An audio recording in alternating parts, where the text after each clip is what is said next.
Vers 20 h, je pense, je suis rentrée chez moi. Il y avait un groupe, de jeunes, qui étaient juste à l'entrée de la maison, peut-être à 20 mètres. Et tout de suite après, j'ai entendu ma sœur dire, «Vite, vite, il arrive quelque chose». Et donc j'y cours, devant la porte d'entrée, il y avait déjà ma sœur, ma mère arrive.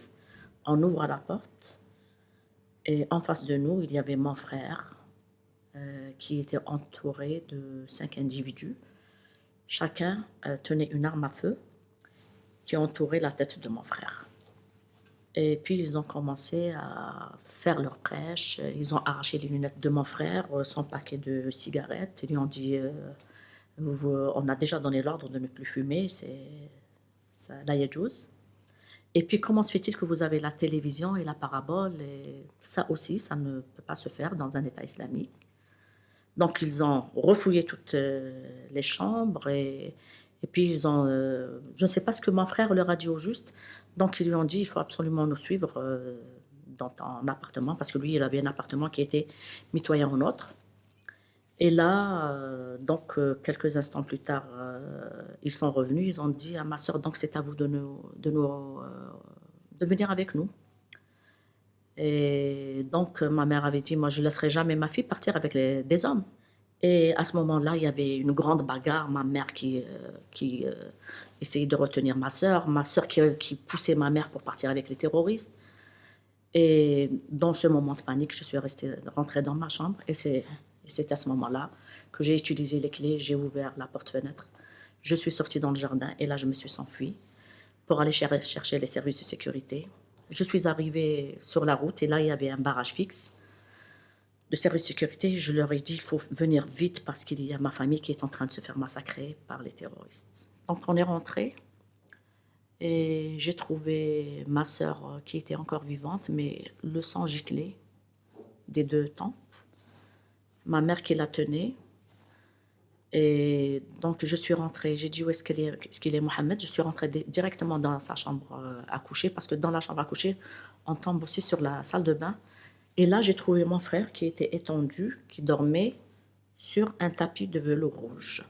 Ce n'est que quelques temps plus tard que je me suis rendu compte qu'il était dans son sang qui séchait. À l'enterrement de ma sœur et mon frère, des milliers de personnes se sont déplacées pour assister à l'enterrement.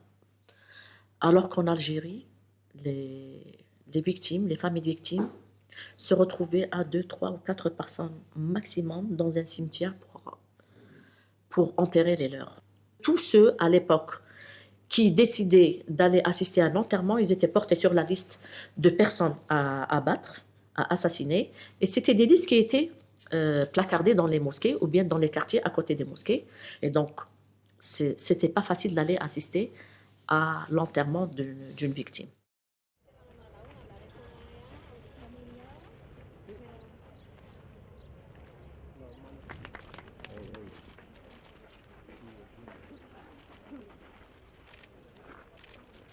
Mon frère a été torturé jusqu'à la mort. Et ensuite, il a été égorgé pour être vidé de son sang. Parce que les terroristes ont dit à ma mère qu'il fallait le vider de son sang pour empêcher son âme d'accéder au paradis. Avec l'aide de ma mère, mes sœurs et avec l'aide de beaucoup d'autres personnes, j'ai réussi à créer l'association des familles victimes du terrorisme, donc qui s'appelait Jazairuna et qui veut dire notre Algérie. J'ai installé un bureau au niveau de chaque commune. À l'époque, il y avait 27 communes au niveau de la wilaya de Blida. Et donc, nous sommes partis dans les villages les plus reculés. Quand on arrivait, on leur demandait c'est quoi la violence. Donc, et eux, ils vous disent toutes sortes de violences. Déjà, j'étais à chaque fois agréablement surprise de savoir que ces enfants-là, même le primaire, s'exprimaient très bien sur la violence et vous disaient donc violence physique et violence psychologique, violence d'un homme contre une femme, violence du grand contre le petit, violence des terroristes contre ceux qui ne le sont pas, violence des islamistes contre ceux qui ne sont pas islamistes. Et donc, on sortait avec, on venait avec des questions et on sortait avec des réponses. Et c'était quelque chose, moi je me dis, que ce pays, il a un bon avenir et surtout un avenir pour ces jeunes-là.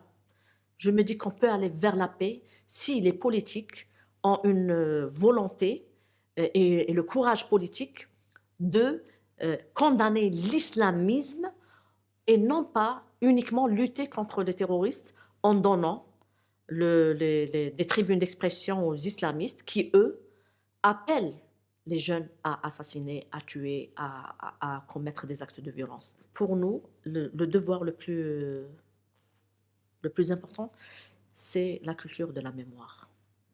On s'est dit, si on déchire la page sans la lire, si on ne défend pas la mémoire des victimes, ça veut dire qu'on va retomber dans la violence que nous avons vécue.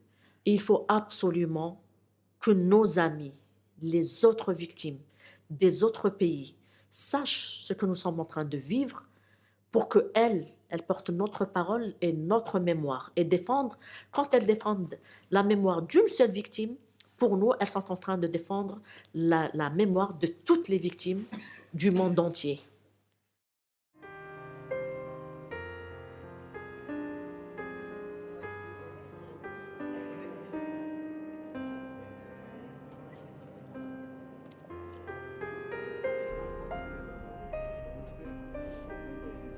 المغرب يعني في المغرب المغرب يعني لقاء أو محاضرة. لماذا الجزائر؟ يمكن الجزائر مع يمكن الجزائر. الانتخابات مع الشعب